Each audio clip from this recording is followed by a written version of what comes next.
নমস্কার বন্ধুরা, এক্সপ্লোরার সৈকত অফিসিয়াল চ্যানেলে সকলকে স্বাগতম। বন্ধুরা, আজ 9ই আশ্বিন, ইংরেজির 26শে সেপ্টেম্বর, বৃহস্পতিবার। আশ্বিন মাস হলো একটি পবিত্র মাস, কারণ এই মাসে মা দুর্গার আগমন ঘটে।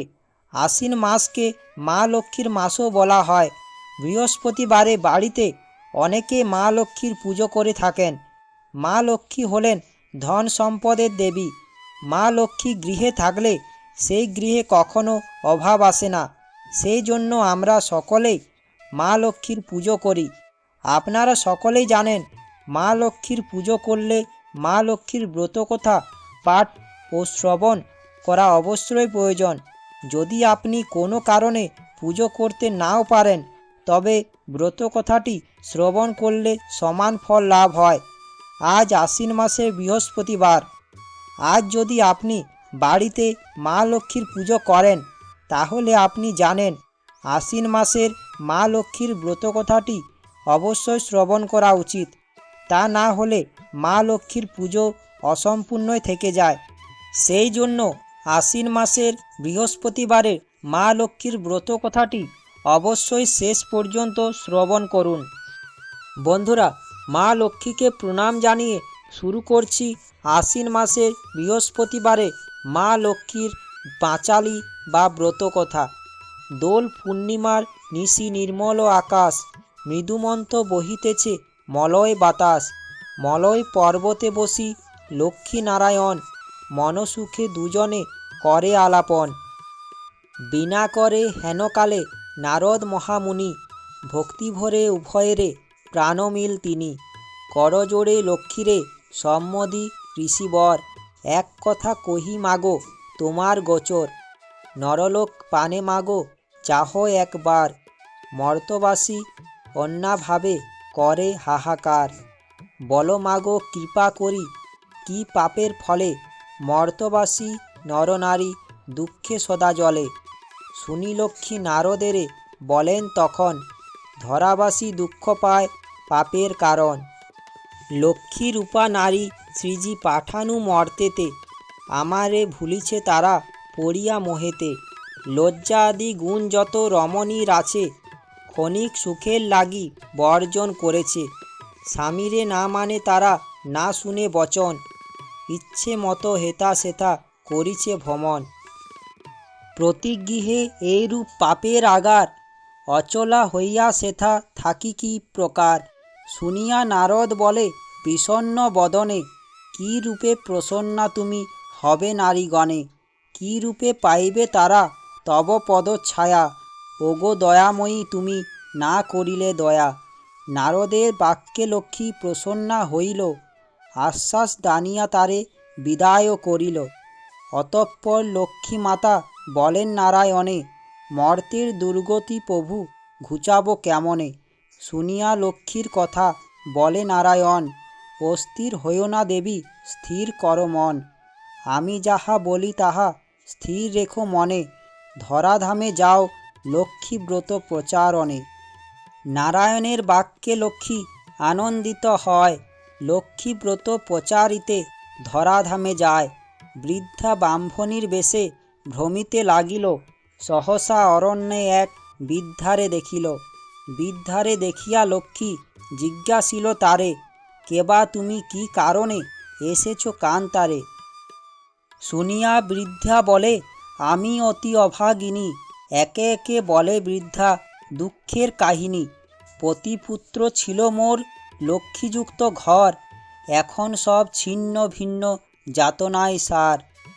যাতনা সহিতে নারী এসেছি কানন, তেজিব জীবন আমি করিছি মনন। নারায়ণী বলে শুনো আমার বচন, আত্মহত্যা মহাপাপ নরকে গমন।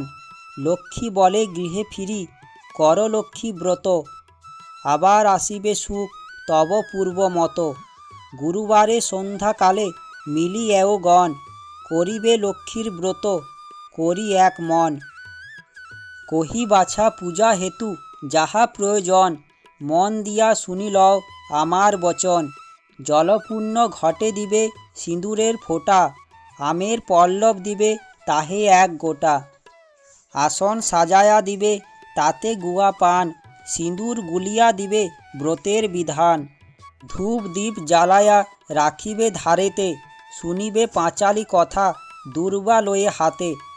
এক মনে ব্রত কথা করিবে শ্রবণ, সতত লক্ষ্মীর মূর্তি করিবে চিন্তন। ব্রত শেষে উলুধ্বনি দিয়ে প্রণামও করিবে, এও গণে সবে মিলি সিঁদুরও পরিবে। উপদেশ দিয়া লক্ষ্মী হইল অদর্শন, গৃহে ফিরে বৃদ্ধা করে লক্ষ্মীর পূজন। লক্ষ্মীর কৃপায় তার দুঃখ দূর হয়, ধনৈশ্বর্যে পূর্ণ হয় তাহার আলয়। পুনরায় গৃহে লক্ষ্মী করে আগমন, হইল বৃদ্ধার গৃহ শান্তিনিকেতন। দৈবযোগে একদিন ব্রতের সময়, দিন দুঃখী নারী একজন আসি উপনীত হয়। পতিতা চিররুগ্ন অক্ষম অর্জনে, ভিক্ষা করি অতি কষ্টে খায় দুইজনে। অন্তরে দেবী বলে আমি অতি দীনা, স্বামীরে কর মা সুস্থ আমি ভক্তিহীনা। লক্ষ্মীর প্রসাদে দুঃখ দূর হইল তার, নিরোগ হইল স্বামী ঐশ্বর্য অপার। কালক্রমে শুভক্ষণে জন্মিল তনয়, হইল সংসার তার সুখের আলয়। এই রূপে লক্ষ্মী ব্রত করি ঘরে ঘরে, ক্রমে প্রচারিত হল দেশ দেশান্তরে। করিতে যে বা দেয় উপদেশ, লক্ষ্মী দেবী তার প্রতি তুষ্ট সবিশেষ। এই ব্রত দেখি যে বা করে উপহাস, লক্ষ্মীর কোপেতে তার হয় সর্বনাশ। পরিশেষে হলো এক অপূর্ব ব্যাপার, যেভাবে ব্রতের হয় মাহাত্ম্য প্রচার।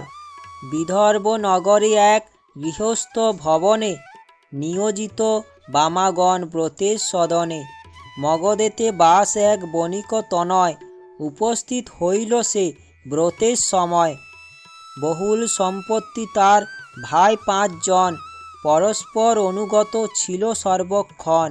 ব্রত দেখি হেলা করি সাধু তনয়, বলে এ কিসের ব্রত কিবা ফলদয়।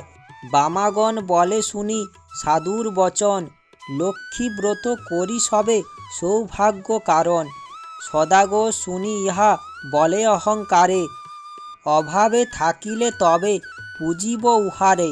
ধনজন সুখভোগ যা কিছু সম্ভব, সকল আমার আছে আর কিবা অভাব। কপালে না থাকে যদি লক্ষ্মী দিবে ধন, হেন বাক্যে কভু আমি না করি শ্রবণ। ধনমদে মত্ত হয়ে লক্ষ্মী করি হেলা, নানা দ্রব্যে পূর্ণ তরি বাণিজ্যেতে গেলা। গর্বিত জনেরে লক্ষ্মী সইতে না পারে, সর্ব দুঃখে দুঃখী মাগো করেন তাহারে। বাড়ি গেল ঘর গেল ডুবিল পূর্ণ তরি, চলে গেল ভাতৃভাব হলো যে ভিখারি। কি দোষ পাইয়া বিধি করিলে এমন, অধম সন্তান আমি অতি অভাজন। সাধুর অবস্থা দেখি দীনময়ী ভাবে, বুঝাইব কেমনে ইহা মনে মনে ভাবে। নানা স্থানে নানা ছলে ঘুরাইয়া ঘানি, অবশেষে লক্ষ্মীর ব্রতের স্থানে দিলেন আনি।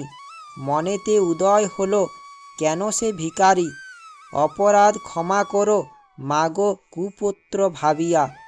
অহংকারে দোষে দেবী শিক্ষা দিলা মোরে, অপার করুণা তাই বুঝালে দিনেরে। বুঝালে যদি বা মাগো রাখো গো চরণে, ক্ষমা করো ক্ষমাময়ী আশ্রিত জনেরে। সত্যরূপিণী তুমি কমলা তুমি যে মা, ক্ষমাময়ীর নাম তব দিনে করি ক্ষমা। তুমি বিনা গতি নাই এ 3 ভুবনে, স্বর্গেতে স্বর্গের লক্ষ্মী ত্রিবিধ মঙ্গলে। তুমি মা মঙ্গলা দেবী সকল ঘরেতে, বিরাজিত মা তুমি লক্ষ্মী রূপে ভূতলে। দেব নর সকলের সম্পদ রূপিণী, জগৎ সর্বস্ব তুমি ঐশ্বর্য দায়িনী। সর্বত্র পূজিতা তুমি ত্রৈলোক পালিনী, সাবিত্রী বিরিঞ্চিপুরে বেদের জননী। ক্ষমা করো এ দাসের অপরাধ যত, তোমা পদে মতি যেন থাকে অবিরত। শ্রেষ্ঠ হতে শ্রেষ্ঠ তারা পরমা প্রকৃতি, কোপাদি বর্জিতা তুমি, মূর্তিমতি ধৃতি, সতী সাবিত্রী রমণীর তুমি মা উপমা, দেবগণ ভক্তি মনে পূজে সবে তোমা। রাস অধিষ্ঠাত্রী দেবী তুমি, রাসেশ্বরী, সকলের তব অংশ যত আছে নারী। কৃষ্ণ প্রেমময়ী তুমি, কৃষ্ণ প্রাণাধিকা, তুমি যে ছিলে মাগো দাপরে রাধিকা। প্রস্ফুটিত পদ্মবনে তুমি পদ্মাবতী, মালতী কুসুম গুঞ্জে তুমি মা মালতী। বনের মাঝারে তুমি মাগো বনরানী, শতসিংহ শৈল পরি শোভিত সুন্দরী। রাজলক্ষ্মী তুমি মাগো নরপতিপুরে, সকলের গৃহে লক্ষ্মী তুমি ঘরে ঘরে।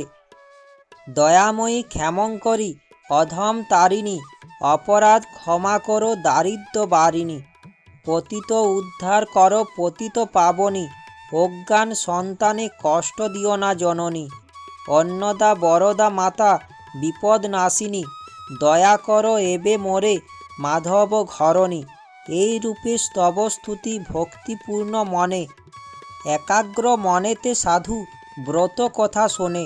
ব্রতের শেষে নত শিরে করিয়া প্রণাম, মনেতে বাসনা করি আছে নিজ ধাম। গৃহেতে আসিয়া বলে লক্ষ্মী ব্রত সার, সবে মিলি ব্রত কর প্রতি গুরুবার। বধূরা অতি তুষ্ট সাধুর বাক্যেতে, ব্রত আচরণ করে স্বভক্তি মনেতে। নাসিল সাধুর ছিল যত দুষ্ট সহচর, দেবীর কৃপায় সম্পদ লাভিল প্রচুর। আনন্দে পূর্ণিত দেখে সাধুর অন্তর, পূর্ণতরী উঠে ভাসি জলের উপর। সাধুর সংসার হলো শান্তি ভরপুর, মিলিল সকল পুণ্য ঐশ্বর্য প্রচুর।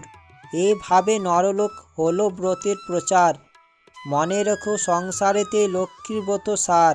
এই ব্রত যে রমণী করে এক মনে, দেবীর কৃপায় তার পূর্ণ ধনে জনে। অপুত্রর পুত্র হয় নির্ধনের ধন, ইহলোকে সুখী অন্তে বৈকুণ্ঠ গমন। লক্ষ্মীর ব্রতের কথা বড়ই মধুর, অতি যত্নেতে রাখো তাহা আসনের উপর। যে জন ব্রতের শেষে স্তব পাঠ করে, অভাব ঘুচিয়া যায় লক্ষ্মী দেবীর বরে। লক্ষ্মীর পাঁচালীর কথা হলো সমাপন, ভক্তি করি বর মাগো যার যাহা মন। স্মৃতিতে সিঁদুর দাও সব এও মিলে, উলুধ্বনি কর সবে অতি কৌতূহলে। দুহাত জোড় করি ভক্তিযুক্ত মনে, নমস্কার কর সবে দেবীর চরণে। আশা করি ভিডিওটি দেখে ও শুনে আপনাদের ভালো লাগবে। ভিডিওটি শুনে ও দেখে ভালো লাগলে আমার চ্যানেলটা সাবস্ক্রাইব ও লাইক করার অনুরোধ রইল। ভিডিওটি সকলের কাছে পৌঁছেও দেওয়ার চেষ্টা করবেন, যাতে তারা ঈশ্বরের আশীর্বাদ লাভ করেন। ধন্যবাদ।